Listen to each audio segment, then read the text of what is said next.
नमस्कार। बिहार के विधानसभा चुनाव में खराब प्रदर्शन के बाद कांग्रेस पार्टी निशाने पर है।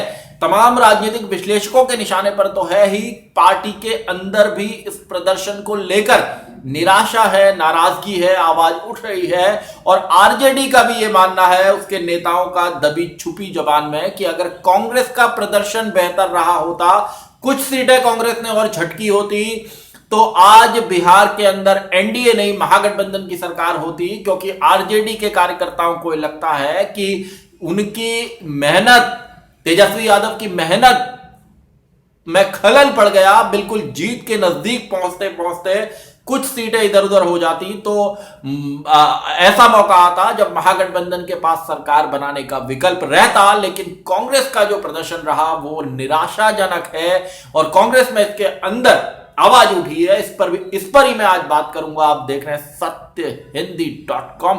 अपील मेरी आपसे वही है कि कॉर्पोरेट मीडिया के मुकाबले आजाद पत्रकारिता का समर्थन करें। सत्य हिंदी की सदस्यता योजना में शामिल हो। आर्थिक भुगतान का लिंक हमने डिस्क्रिप्शन में दिया हुआ है।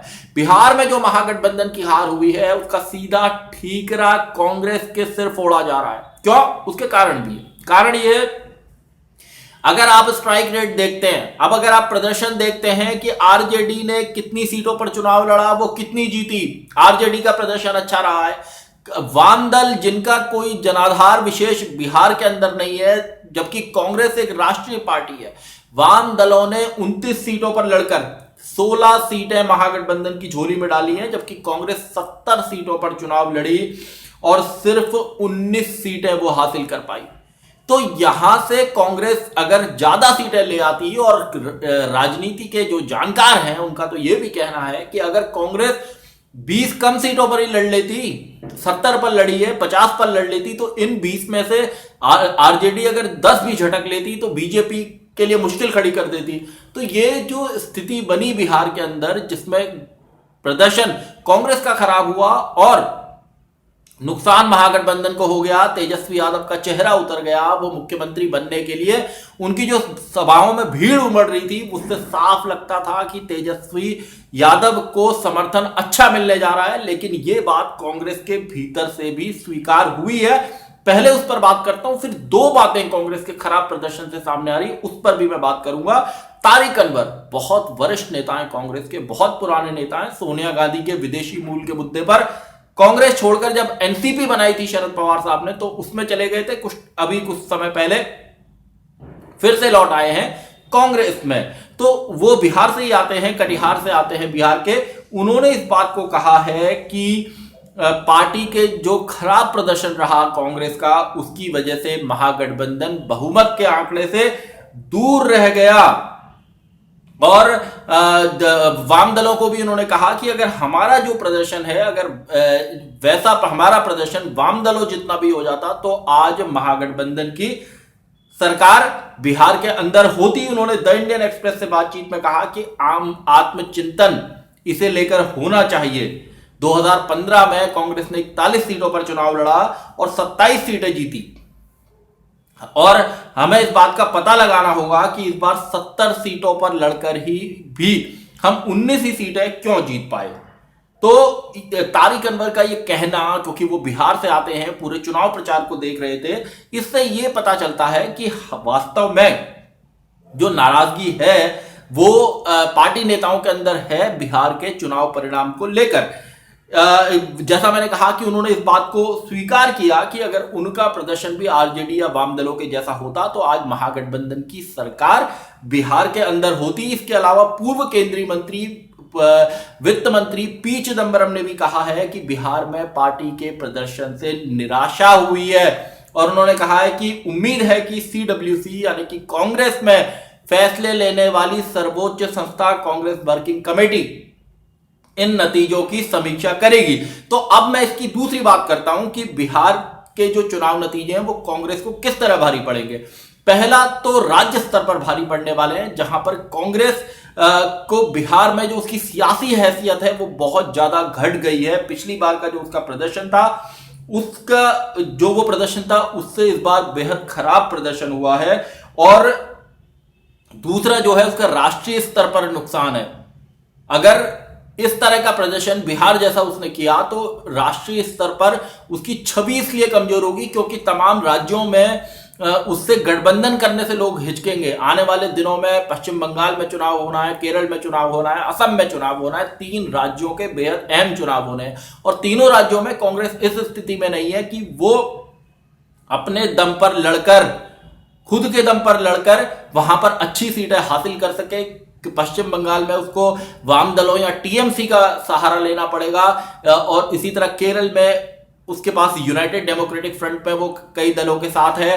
इधर असम में वो all India United democratic front जो बदरुद्दीन अजमल की पार्टी है उसके साथ वो गठबंधन की तैयारी कर रही है। तो ये जो स्थिति है कांग्रेस की, आप देखिए महाराष्ट्र में वो एक तीसरे दल के रूप में सत्ता में है, या आप देखिए झारखंड में वहां वो एक प्लेयर है, एक छोटे राज्य में भी छोटा प्लेयर है झारखंड मुक्ति मोर्चा से बात का। तो ये जो स्थिति है इस पर कांग्रेस आला कमान को चिंतन करने की जरूरत है। हाल ही में वरिष्ठ नेताओं ने जब चिट्ठी लिखी थी कि कांग्रेस में संगठन के चुनाव कराए जाने चाहिए, उससे पहले स्थायी अध्यक्ष के चुनाव को लेकर काफी रार कांग्रेस में मच चुकी है। कांग्रेस वर्किंग कमेटी में जो बवाल हुआ वो पूरे देश के सामने आया, लोगों ने देखा और उसके बाद कई वरिष्ठ नेताओं के खिलाफ कार्रवाई भी हुई, उसको लेकर भी नाराजगी है और कहा जा रहा है कि कांग्रेस आला कमान आत्मचिंतन करने के बजाय आवाज उठाने वालों के खिलाफ एक्शन लेता है। तो ये जो सीटों का नुकसान बिहार में हुआ है और जो बिहार का प्रदर्शन है वो निश्चित रूप से कांग्रेस के लिए खराब स्थिति पैदा कर रहा है। और मैं आपको याद दिला दूं 2019 के लोकसभा चुनाव से पहले जब महागठबंधन उत्तर प्रदेश में बन रहा था जिसमें सपा, बसपा, आरएलडी थे और कांग्रेस को भी इसमें शामिल किया जा रहा था, लेकिन कांग्रेस को उसके संगठन के हिसाब से उतनी सीटें नहीं मिल रही थी जितनी वो मांग रही थी। कहा जाता है कि 5 सीटें भी, शायद 5 से 6 सीटें उन्हें नहीं मिल रही थी, इसलिए कांग्रेस ने अकेले चुनाव लड़ा और जो हालत थी वो सबने देखी जब अमेठी की अपनी परंपरागत सीट भी कांग्रेस हार गई। राहुल गांधी वहां से चुनाव हार गए, सिर्फ एक सीट मिली, रायबरेली।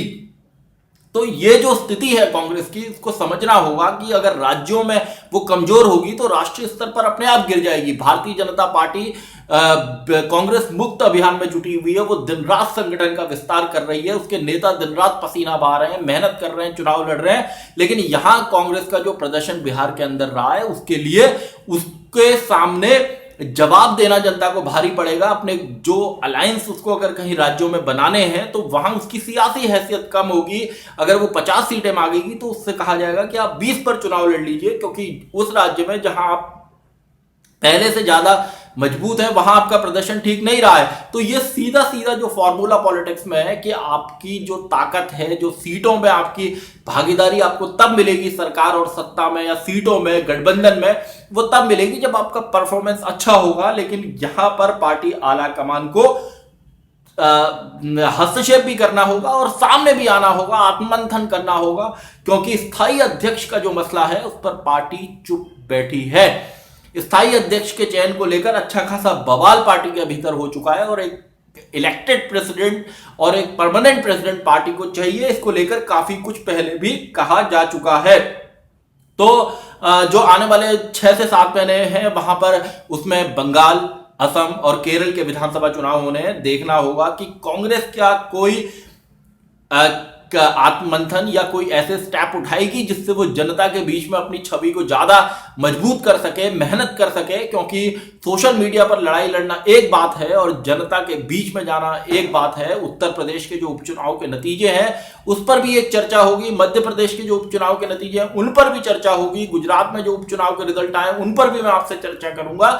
लेकिन यहां जो बिहार चुनाव का रिजल्ट आया है उससे पार्टी के वरिष्ठ नेता निराश हैं और अब पार्टी संगठन को देखना होगा कि आने वाले दिनों में जिन राज्यों में चुनाव होने हैं, बेहद महत्वपूर्ण चुनाव होने हैं, जहां भारतीय जनता पार्टी बंगाल, केरल, असम में ताकत झोंक रही है, वहां कांग्रेस राज्यों में अपने आप को किस तरह से मजबूत करे, ये सवाल सोनिया गांधी, राहुल गांधी और तमाम शीर्ष नेताओं को पार्टी के अंदर सोचना है और इसका सॉल्यूशन भी निकालना है, इसका हल भी निकालना है कि कैसे पार्टी को इस खराब प्रदर्शन से उबारा जा सके। सत्यहिंदी.com में आज के लिए बस इतना ही। ऐसे ही तमाम मुद्दों पर मेरी आपसे आगे भी बातचीत होती रहेगी। धन्यवाद। सत्य हिंदी के और वीडियोस को देखने के लिए हमारे YouTube चैनल को सब्सक्राइब करें और सीधे नोटिफिकेशन पाने के लिए बेल आइकन दबाएं।